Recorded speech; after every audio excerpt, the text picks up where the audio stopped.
Hello everyone. UP TET exam के लिए paper 2 में हम लोग गणित देख रहे थे। कुछ क्वेश्चन करा दिए थे। आइए अब कुछ और आगे क्वेश्चन देखते हैं जो आने वाले एग्ज़ाम के लिए बहुत इंपॉर्टेंट हैं। तो चलिए शुरू करते हैं। पहला प्रश्न देखते हैं। बहुत ही ज़्यादा इंपॉर्टेंट क्वेश्चन है, ध्यान से देखिए। और ये थोड़ा लेंदी भी है और लेकिन बहुत ही ज़्यादा मोस्ट इंपॉर्टेंट क्वेश्चन है। चित्र में ए बी सी डी एक चक्रीय चतुर्भुज है, तब युग्म एक्स वाई ज्ञात करें। देखिए यहाँ पे ये बना हुआ है एक वृत्त। वृत्त में ये ए बी सी डी ये एक चक्रीय चतुर्भुज बना हुआ है। चक्रीय चतुर्भुज की एक खास बात होती है कि ये इसके आमने सामने इनका इनका जो टोटल होता है और इनका इनका टोटल ये होता है 180 के बराबर। ठीक है, तो हम इस चक्रीय चतुर्भुज में पहली चीज देख रहे हैं, हम ए और एंगल सी ये हम देख रहे हैं। तो हम चाहे तो डायरेक्ट ऐसे लिख सकते हैं, angle B A D plus angle B C D equal to 180। ये होता है, मतलब बीच में देखिए जो एंगल होता है वो मेन होता है, ए है। बी ए डी का मतलब ए एंगल की बात हो रही, बी सी डी मतलब बी सी डी यानी सी एंगल की बात हो रही। इन दोनों का जो टोटल होता है 180 होता है। अब हम बी ए डी का मान रख देंगे, क्या है यहाँ पर 3y minus 5 plus B C D कितना है 7x प्लस 5 इक्वल टू 180 हमने यहाँ पे लिख दिया। अब अगर ध्यान से देखें तो ये 7x है प्लस 3y, 5 से 5 यहाँ कट गया अपने आप ही, माइनस प्लस था कट गया अपने आप, बराबर 180। तो ये हमारा एक जो है पहला समीकरण बन के आ गया यहाँ पे। अब हम यही चीज सेम अगले के लिए करेंगे। ये दोनों लेंगे एंगल ए बी सी, मतलब A B C plus angle A B C बराबर 180। मतलब A B C B angle ले लिया, ए डी सी मतलब डी एंगल ले लिया। तो ये एंगल कितना है ए बी सी वाला 4x है प्लस ए डी सी कितना है, ए डी सी है 4y प्लस 20 बराबर 180 हमने यहाँ लिख दिया। तो ये हो जाएगा 4x plus 4y equal to ये 180 माइनस में 20 हो गया उधर जाके, तो 4x plus 4y equal to घट जाएगा यहाँ पे 160 आ गया। अब हम इसको और छोटा कर सकते हैं। अभी कैसे, इसमें जो है अगर हम 4 से भाग कर दें पूरे को तो ये हो जाएगा x plus Y equal to 4 चौक 16, ठीक है 40 डिग्री, मतलब सीधे सीधे x प्लस वाई बराबर हो जाएगा सीधे सीधे 40 आ गया। तो अब आप यहाँ पे ये दूसरा समीकरण इसको कह सकते हैं। ये दो समीकरण बन के आ गए हमारे, ठीक है। अब ये एक समीकरण, ये दो समीकरण, दोनों को उतारेंगे और इसको सॉल्व करेंगे। अगले पेज पे देखते हैं। हमने उन्हीं दोनों समीकरणों को एक साथ उतार लिया। अब यहाँ एक काम कर सकते हैं, अगर यहाँ पे 3 है और यहाँ भी 3 आ जाए तो समीकरण बराबर हो जाएगा, यानी y बराबर हो जाएगा और ये कट भी जाएगा। तो समीकरण दो मतलब ये समीकरण 3 से गुणा करने पर हमने ये लिख दिया। 3 से गुणा करने पहला कैसी रहेगा, ये समीकरण 1 हो गया। इसमें हमने 3 से गुणा करें 3x प्लस 3y बराबर 3 चौके 12 यानी 120।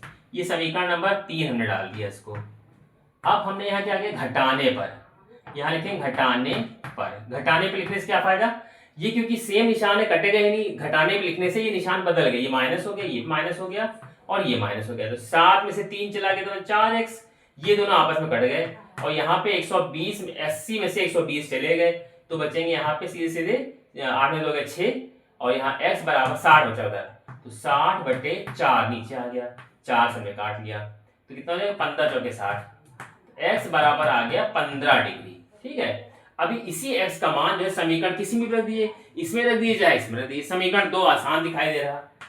x का मान समीकरण 2 में रखने पर, हमने रखने पर लिख दिया यहाँ पे। अब हम इसको रख लेंगे x प्लस वाई बराबर 40, ये समीकरण है।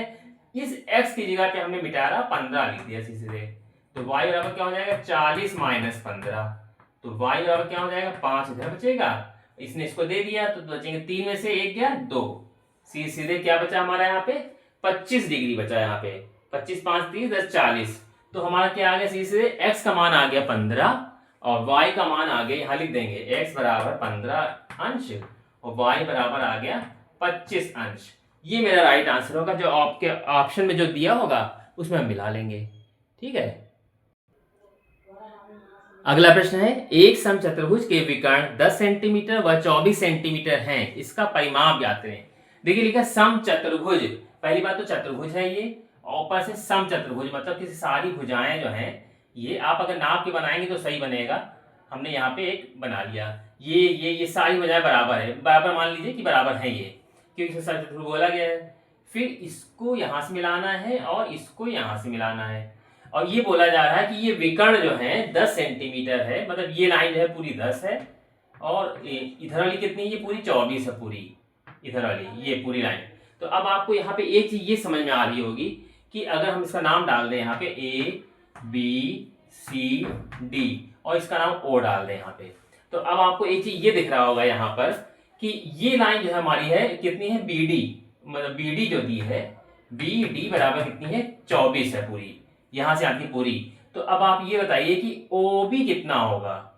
OB बराबर होगा 24 का आधा यानी कि 12। ये जो लाइन हमारी आ रही है ये कितनी आ जाएगी, सीधे सीधे 12 आ जाएगी। ये पूरी टोटल 24 थी, यहां से यहां की पूरी।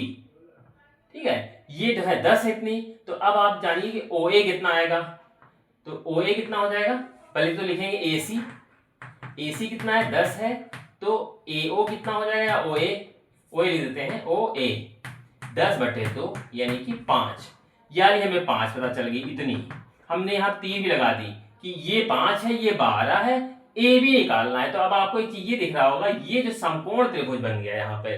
ठीक है, जब समकोण त्रिभुज बन गया तो अब हम लिखेंगे समकोण त्रिभुज मतलब एंगल A त्रिभुज AOB में क्या दिख रहा है, AOB में AB²।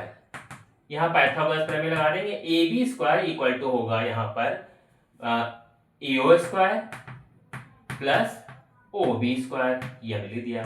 OA है AO, तो AO कितना है, 5 का स्क्वायर प्लस 12 का स्क्वायर, 5 का और 25, 12 का और 144, तो ये हो जाएगा 169। मतलब AB² इक्वल टू हो गया यहाँ पर AB² इक्वल टू 169। तो खाली AB कितना हो जाएगा, इसका वर्गमूल 13 सेंटीमीटर। ठीक है, 13 सेंटीमीटर, मतलब हमें ये इतनी पता चल गई। तो अब आप ये हमको बताइए कि इसमें जो कहा जा रहा है परिमाप ज्ञात करें। परिमाप क्या होगा, चारों भुजाओं का योग, ये सारी भुजाएं बराबर है, तो यहाँ अगर हम लिखेंगे परिमाप, तो परिमाप में चारों भुजाएं सेम यही होंगी, 13, ये सब 13 यानी कि 13 × 4 यानी कि 52 सेंटीमीटर सीधे सीधे जो है इसका राइट आंसर आ जाएगा। तो इसको किया कैसे है, 52 आ कैसे गया। सबसे पहले हमने एक समचतुर्भुज बनाया और हमको ये भुजा 24 पता थी, तो आधी हो जाएगी 12, ये पूरी 10 थी तो इसकी आधी 5 होगी, 5 और 12 हमें मालूम चल गई। ये हो गया आधार, चाहे इसको आधार मान लीजिए चाहे इसको लंब मान लिए। हमको निकालना है कर्ण, तो फॉर्मूला हमने लगा दिया, कर्ण का वर्ग बराबर आधार का वर्ग प्लस लंब का वर्ग, मतलब AB² निकालना है, 5 का वर्ग 12 का वर्ग, 25 हो गया, इसका 144 हो गया, दोनों 169 निकल आया जोड़ने के बाद। अब AB बराबर 13 आ जाएगा। जब AB हमारी AB 13 आ गई, ये भी 13, ये भी 13, ये भी 13, तो चाहे 4 वाले लिख के जोड़ लीजिए, चाहे परिमाप में इसको मल्टीप्लाई 4 से करके कर सकते हैं। तो टोटल हमारा यहाँ आंसर आ गया 52, यही इसका राइट आंसर होगा।